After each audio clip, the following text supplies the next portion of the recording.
എൻ്റെ പ്രിയ കൂട്ടുകാരൻ എൻ്റെ കൂടെ നാടൻപാട്ട് പാടി എൻ്റെ താളം ഒക്കെ വായിച്ച പ്രിയേഷാണ്. ഏഴോത്ത് കോട്ടക്കീലാണ് വീട്. പ്രിയേഷും കൂട്ടുകാരനും കൂടെ ഒരു പാമ്പിനെ രക്ഷപ്പെടുത്തുന്നതാണ്. എന്തായാലും അതിഗംഭീരമായിട്ടാണത് അവർ ചെയ്യുന്നത്. കാരണം ആ പാമ്പിൻ്റെ വായിലേക്കല്ല അതിൻ്റെ വലേൻ്റെ കയറ് കുടുങ്ങിയിട്ടുണ്ട്. 2-3 ദിവസം കഴിഞ്ഞാൽ ആ പാമ്പ് അങ്ങനെ എന്തെല്ലോ കൊത്തിയും പിടിക്കുകയും അത് പരുന്തും കാക്കയെല്ലാം വന്ന് കൊത്തി അതിൻ്റെ മുറിവ് പറ്റിക്കഴിഞ്ഞാൽ പിന്നെ അത് പോയി പോകും. കാരണം വെച്ചാൽ ഉറുമ്പെല്ലാം വേഗം കയറും. നല്ലൊരു ഐഡിയ കേട്ടോ ഇത്.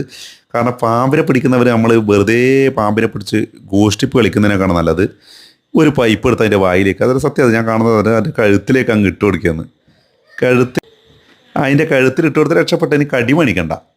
കാരണം വയ്യ കടി കുറേ ജനങ്ങൾക്ക് പ്രദർശനം ചെയ്യില്ല. അതൊന്നിൻ്റെ ആവശ്യമൊന്നുമില്ല. കാരണം വെച്ചാൽ ഇത്രേ പണിയില്ല. കാരണം വെച്ചാൽ അതിനെ പിടിച്ചിട്ട് അതിൻ്റെ എല്ലാ കാര്യം കുടുങ്ങിയതെല്ലാം കഴിച്ചിളക്കിയിട്ട് എനിക്ക് തോന്നുന്ന പൈപ്പ് അതിൻ്റെ വായിലേക്ക് ഇട്ട് കൊടുക്കാൻ സാധ്യതയുണ്ട്. വായല്ല, അതിൻ്റെ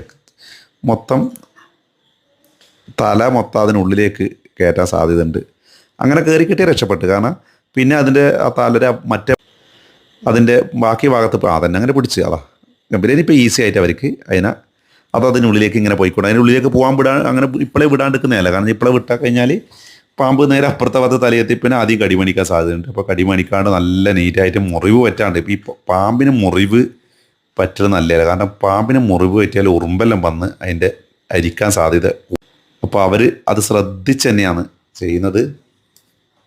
2 പേരും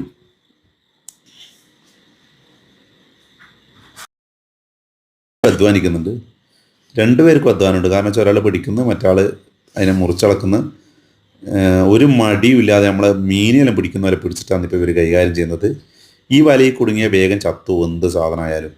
പക്ഷേ എന്തായാലും നാട്ടുകാർ ഇവരെ വിളിച്ചതിനും നാട്ടുകാർക്കൊരു അഭിനന്ദനം കൊടുക്കണം. അതുപോലെ ഇവരത് കൃത്യമായിട്ട് അതിനെ നശിപ്പിക്കാതെ പിന്നെ പാമ്പിനെ രക്ഷപ്പെടുത്തിയതിന് ഇവർക്കും ഒരു അഭിനന്ദനങ്ങൾ കൊടുക്കേണ്ടത് തന്നെയാണ്.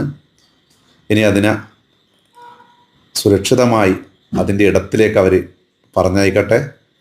ഇനി ഞാൻ ഈ അടുത്ത ഒരു ഇൻ്റർവ്യൂ നമ്മൾ പ്രിയേഷിനെ കൊണ്ട് ചെയ്യിക്കണം. പാമ്പിൻ്റെ വിഷമില്ല പാമ്പ് ഏത് വിഷമില്ലാത്ത പാമ്പ്. അപ്പോൾ ഞാൻ അറിഞ്ഞപ്പോൾ അന്ന് പ്രിയേഷ് ഈ പാമ്പിനെ കുറിച്ച് ഇത്രയും അറിവില്ല ഒരാളാണെന്ന് ഞാൻ ഇപ്പം അറിഞ്ഞത്. എന്തായാലും പാമ്പ് രക്ഷപ്പെട്ടു. നാട്ടുകാരെല്ലാം ഫോട്ടോ എടുക്കുന്നുണ്ട്, വീഡിയോ എടുക്കുന്നുണ്ട്.